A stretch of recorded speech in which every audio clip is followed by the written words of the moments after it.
அந்த மனிதன் நட்சத்திராவை நோக்கி திரும்பினான். அவனது காந்த கண்கள் அவளை ஊடுருவின. ஒரு கணம் அவளது இதயம் துடிக்க மறந்தது.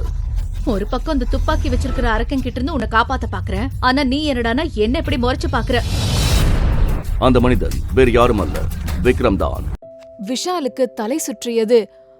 ஐயோ அண்ணி, நீங்க யார்கிட்ட பேசிட்டு இருக்கீங்கன்னு உங்களுக்கு தெரியலையே. உண்மை மட்டும் தெரிஞ்சா இங்கே மயங்கி விழுந்துடுவீங்களே. தயவு செஞ்சு வாயை மூடிட்டு சும்மா இருங்களேன் என்று மனதுக்குள் கதறினான். ஆனால் நட்சத்திராவின் வாய் ஓயவில்லை. அவள் விக்ரமை பொறிந்து தள்ளி கொண்டிருந்தாள். அவளை பார்க்க பார்க்க விஷாலுக்கு மண்டை குழம்பியது. அண்ணி, நான் உங்க கூட பழகுனது ரொம்ப கம்மியான காலம்தான். ஆனா எனக்கு உங்களை ரொம்ப பிடிச்சிருக்கு. நீங்க எங்க கூட இருக்க மாட்டீங்கன்னு நினைக்கும் போது எனக்கு ரொம்ப கஷ்டமா இருக்கு. நீங்க இவனையே இவன்கிட்ட அரக்கன்னு சொன்னா அவன் உங்களை கொல்லாம என்ன பண்ணுவான்? சாரி அண்ணி, நான் உங்களை ரொம்ப மிஸ் பண்ணுவேன். ரெஸ்ட் இன் பீஸ் என்று மனதுக்குள் நினைத்தபடி அவளை பார்த்தான். எரிமலை என பொங்கிய விக்ரமின் கோபம் உச்சத்திற்கு சென்றது. இரும்பு பிடியால் நட்சத்திராவின் மென்மையான கையை பற்றி கொண்டான். அந்த நொடியில் அவள் கை சிவக்க தொடங்கியது. ஏய், என்ன பண்ற? எதுக்காக என்னோட கையை பிடிக்கிற?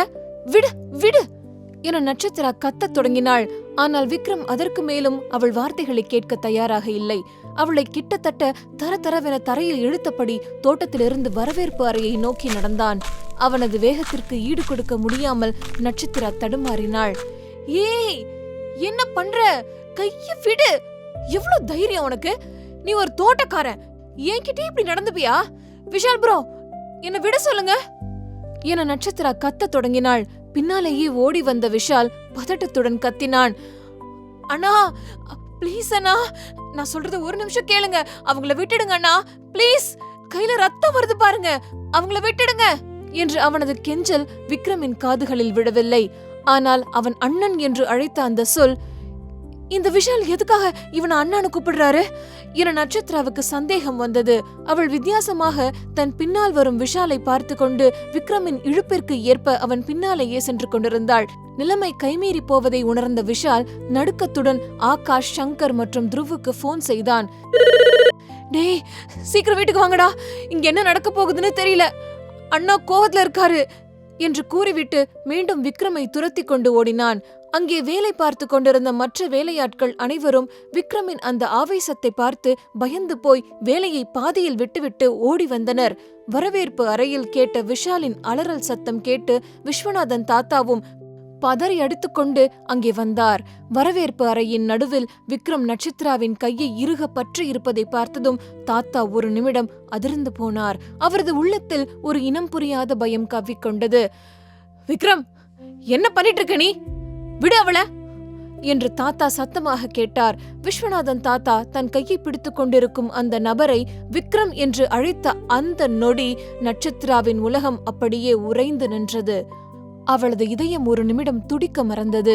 திகைப்போடு அவள் விக்ரமை உற்று பார்த்தாள். இந்த உலகமே தன்னை சுற்றி மிக வேகமாக சுழல்வது போன்ற ஒரு பிரமை ஏற்பட்டது. சில நொடிகளுக்கு முன்பு வரை அவனிடம் எகத்தாளமாக பேசிய வார்த்தைகள் ஒவ்வொன்றும் அவள் காதுகளில் மீண்டும் ஒலித்து அவளை துன்புறுத்தின. அவளது கை கால்கள் அவளது கட்டுப்பாட்டை இழந்து நடுங்கத் தொடங்கின. விக்ரம் அந்த பெயரை கேட்டாலே அவளது இதயத்தில் பயத்தை தவிர வேறெதுவும் தோன்றுவதில்லை. ஆனால் இப்போது அவன் இதோ தன் கண்களுக்கு முன்பே நின்று கொண்டிருக்கிறான். அச்சத்தால் உறைந்து போன நட்சத்திராவால் அந்த அதிர்ச்சியை தாங்க முடியவில்லை. அவளது கண்கள் இருண்டன. சட்டென அவள் முன்னே சாய்ந்து விக்ரமின் கைக்குள்ளேயே மயங்கி விழுந்தாள். அது எவ்வளவு வேகமாக நடந்தது என்றால் அங்கே இருந்த எவராலும் அதை உணரக்கூட முடியவில்லை. விக்ரம் அவளை தரையில் விழாதபடி தன் கைகளில் ஏந்தி பிடித்துக் கொண்டான். தாத்தா, அங்க பாருங்க, அண்ணி மயங்கி விழுந்துட்டாங்க என்று விஷால் அலறினான். அப்போதுதான் விஷால் சொன்ன தகவலை கேட்டு துருவ், ஆகாஷ் மற்றும் சங்கர் ஆகியோர் மூச்சிறைக்க வீட்டிற்குள் ஓடி வந்தனர். விக்ரமின் கைகளில் நட்சத்திரா மயங்கி கிடப்பதை பார்த்ததும் அவர்கள் நிலை குலைந்து போயினர். விஷாலும் ஆகாஷும் வேகமாக ஓடிச் சென்று நட்சத்திராவை விக்ரமிடமிருந்து கைதாங்கி வாங்கி அருகிலிருந்த சோஃபாவில் படுக்க வைத்தனர். அங்கிருந்த நண்பர்கள் ஒவ்வொருவரின் கண்களிலும் விக்ரம் மீதான கோபம் கனலாய் தெரிந்தது. விஷால் கட்டுக்கடங்காத ஆத்திரத்தில் கத்தினான். அண்ணா, உங்ககிட்ட எத்தனை தடவை சொன்ன அவங்கள விட்டுருங்கன்னு? நாங்க சொல்றது எதையுமே கேக்குறது இல்ல. இப்ப பாருங்க, அவங்க மயங்கி விழுந்துட்டாங்க. உங்களுக்கு இப்ப சந்தோஷமா என்றான். ஆகாஷும் விடவில்லை. விக்ரமின் அருகே சென்று ஆவேசமாக, நீ பண்றது கொஞ்சமும் சரியில்லை விக்ரம். உன்னோட கோபத்தை காட்ட இதுவா இடம்? நீ ரொம்ப மோசமா நடந்துக்கிற. நாளுக்கு நாள் உன்னோட இந்த முரட்டுத்தனம் எல்லாம் இல்லாம போயிட்டு இருக்கு. ஒரு பொண்ணுன்னு கூட பார்க்காம இப்படியா நடந்துப்ப? அவளுக்கு ஏதாவது ஆச்சுன்னா இதுக்கு நீதான் பொறுப்பு என்று கத்தினான். சுற்றி இருந்தவர்களின் வசவு சொற்கள் விக்ரமின் காதுகளில் விழுந்தன. ஆனால் அவன் எதற்கும் பதில் சொல்லவில்லை.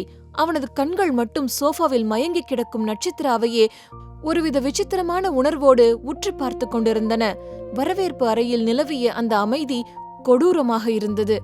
சோஃபாவில் உயிரற்ற பாவை போல் மயங்கி கிடந்த நட்சத்திராவை சுற்றி குடும்பமே கவலையில் உறைந்து நின்றது. சங்கர் தன் ஆத்திரத்தை கட்டுப்படுத்த முடியாமல் விக்ரமின் நேர் எதிரே வந்து நின்றான். விக்ரம், நீ பண்றது கொஞ்சமும் சரியில்லடா. அவ எவ்வளவு அப்பாவி தெரியுமா? ஒரு சின்ன பொண்ணு. அவகிட்ட நீ இப்படி ஒரு அரக்க மாதிரி நடந்துக்கலாமா? உன்னோட அந்த முரட்டுத்தனத்துக்கு ஒரு எல்லையே இல்லையா என்று கத்தினான். விஸ்வநாதன் தாத்தாவின் முகம் அவமானத்திலும் கோபத்திலும் சிவந்து போயிருந்தது. அவர் விக்ரமின் முன்னே வந்து கம்பீரமாக நின்றார்.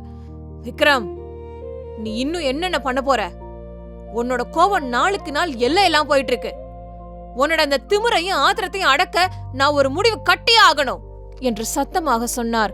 ஒரே நேரத்தில் நாலா பக்கத்திலிருந்தும் வசவுகள் வந்த வழியே விக்ரமுக்கு எரிச்சல் உச்சிக்கு ஏறியது. அவனுக்கு எதுவுமே புரியவில்லை. எப்போதும் தன் முன்னால் தலை நிமிர்ந்து பேச அஞ்சும் இவர்கள் இன்று ஒரு தெரியாத பெண்ணுக்காக தன்னை சாடுகிறார்களே என்ற எண்ணம் அவனுக்குள் ஆத்திரத்தை மூட்டியது. அதனால் கோபத்தில், போதும், நிறுத்துங்க எல்லாரும் என்று கர்ஜித்தான் விக்ரம். அந்த சத்தத்தில் அந்த மாளிகையே ஒரு கணம் அதிர்ந்தது. என்ன எதிர்த்து பேச உங்களுக்கு எவ்வளவு தைரியம்? யார் இந்த பொண்ணு? இவளுக்காக எதுக்கு நீங்க எல்லாரும் இப்படி பதறீங்க? இவளுக்கும் இந்த வீட்டுக்கும் என்ன சம்பந்தம்னு முதல்ல சொல்லுங்க என்று ஆவேசமாக கேட்டான். விக்ரம் கேட்ட அந்த ஒற்றை கேள்வி அங்கிருந்த அனைவரையும் வாயடைத்து போக செய்தது. யாருக்கும் உண்மையை சொல்லும் துணிச்சல் இல்லை. கண்களாலேயே சைகை செய்தபடி, இப்போ இவனுக்கு உண்மை தெரிஞ்சா என்ன ஆகுமோ என்ற பயத்தில் உறைந்தனர். விஸ்வநாதன் தாத்தாவுக்கு நிலைமை கைமீறி போவது புரிந்தது. அவர்தான் இந்த நாரதர் வேலையை செய்தாக வேண்டும் என்பதும் விக்ரமை சமாளிக்க தன்னால் மட்டுமே முடியும் என்பதும் அவருக்கு தெரியும். அவர் மெதுவாக விக்ரமின் அருகே சென்றார். விக்ரம், அவ பேரு நட்சத்ரா, மிஸ்ஸஸ் நட்சத்ரா விக்ரம் என்றார். விக்ரம் அதிர்ச்சியில், என்ன என கேட்டான். ஆமா விக்ரம், நட்சத்திராவுக்கும் உனக்கும் தான் நேத்திக்கு கல்யாணம் நடந்துச்சு. அவ உன்னோட பொண்டாட்டி என்று தாத்தா சொல்லி முடித்தார். அந்த வார்த்தைகள் விக்ரமின் காதுகளை சென்றடைந்த அந்த நொடி அவன் காலடியில் இருந்த பூமி அப்படியே பிளந்து அவனை உள்ளே இழுப்பது போன்ற ஒரு பிரம்மை ஏற்பட்டது. அவன் அப்படியே சிலையாக நின்றான். அவன் எதை செய்தாலும் அதில் ஒரு வேகம் இருக்கும். ஆனால் இப்போது அவன் உடல் அசைவற்று போனது. மறுநொடி அவனது ஆவேசம் உச்சத்தை அடைந்தது. விக்ரமுக்கு கட்டுக்கடங்காத கோபம் வந்தால் அவன் செய்யும் அந்த பழக்கமான செயலை தொடங்கினான். பற்களை கடித்தபடி தனது 2 விரல்களையும் நெற்றிப் பொட்டில் வைத்து மிக வேகமாக தட்டத் தொடங்கினான். விக்ரம் இப்படி தட்ட ஆரம்பித்து விட்டான் என்றால் அன்று யாரோ ஒருவருக்கு மரணம் நிச்சயம் என்பது அந்த வீட்டில் இருக்கும் அனைவருக்கும் தெரிந்த ரகசியம். ஆகாஷ், சங்கர், த்ருவ், விஷால் ஆகிய 4வரும் காய்ந்து போன சருகை போல நடுங்கத் தொடங்கினர். விக்ரமின் கண்கள் சிவந்து முகம் விகாரமாக மாறியது. தாத்தா நிலைமையை கட்டுக்குள் கொண்டுவர மீண்டும் பேசத் தொடங்கினார். இங்க பாரு விக்ரம், இத கேட்டா உனக்கு கோபம் வரும்னு எனக்கு தெரியும். நீ குழப்பத்துல இருக்கிறதும் எனக்கு புரியுது. பிரியங்கா கூட தான் உனக்கு கல்யாணம்னு நாம எல்லாரும் முடிவு பண்ணியிருந்தோம். ஆனா நேத்து முகூர்த்த நேரத்துக்கு முன்னாடி அவ மண்டபத்தை விட்டு ஓடி போயிட்டா. நம்ம குடும்பத்தோட மானம், கௌரவம் எல்லாம் அன்னைக்கு சந்தி சிரிச்சிருக்கும். வேற வழியே இல்லாம பிரியங்காவோட சொந்தக்கார பொண்ணான இந்த நட்சத்திராவை வற்புறுத்தி நம்ம குடும்பமானத்தை காப்பாத்த சொல்லி நான் தான் உன் பக்கத்துல உட்கார வச்சேன். இதுல அந்த பொண்ணோட தப்பு எதுவுமே இல்ல விக்ரம் என்றார். விக்ரம் தன் நெற்றியில் தட்டுவதை நிறுத்தாமல் மயங்கி கிடந்த நட்சத்திராவை ஒரு கொலைவெறி பார்வையால் முறைத்தான். நீங்க தப்பு பண்ணிட்டீங்க தாத்தா, ரொம்ப பெரிய தப்பு பண்ணிட்டீங்க என்று கரகரப்பான குரலில் சொன்னான் விக்ரம். நீங்க இப்படி செஞ்சிருக்க கூடாது. ஒரு மனுஷனா கூட என்ன மதிக்காம இப்படி ஒரு பெரிய முடிவை எப்படி என்ன கேட்காம எடுத்தீங்க? அட்லீஸ்ட் என்கிட்ட ஒரு வார்த்தை பேசியிருக்கலாம்ல என்ற அவனது குரலில் இருந்த வேதனையும் கோபமும் அங்கிருந்தவர்களை நிலைகுலைய செய்தது. மீண்டும் நட்சத்திராவை பார்த்தான். அவனிடம் சிக்கிய ஒரு இரையை பார்க்கும் வேட்டைக்காரனின் குரூரம் தெரிந்தது. நட்சத்திரா, அழகான பேர், ஆனா இது என் வாழ்க்கை இருட்டாக்கிடுச்சு என்று தனக்குள் முணுமுணுத்தவன் யாரிடமும் ஒரு வார்த்தை கூட பேசாமல் விறுவிறுவென தனது அறைக்குச் சென்றான். விக்ரம் கதவை அரைந்து சாத்திய அடுத்த நொடியே அந்த அறைக்குள்ளிருந்து பொருட்கள் சிதறும் சத்தம் பயங்கரமாக கேட்டது. விலையுயர்ந்த கண்ணாடி அலங்கார பொருட்கள் சுவரில் மோதி தவிடு பொடியாகும் சத்தம் வரவேற்பறை வரை எதிரொலித்தது. வெளியே நின்றிருந்த விஷால், ஆகாஷ், சங்கர் மற்றும் துருவ் ஆகிய 4வரும் அதிர்ச்சியில் உறைந்து போயினர்.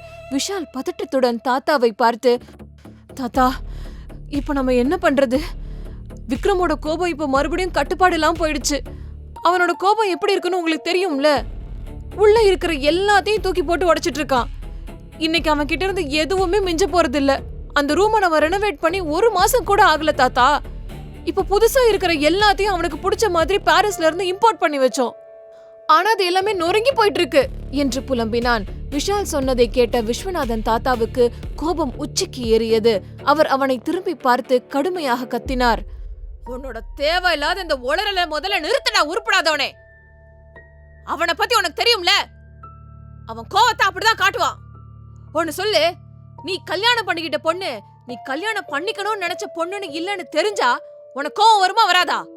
அதனால கொஞ்ச நேரம் வாய மூடிட்டு சும்மா நில்லு என்று விஷாலை சாடினார்.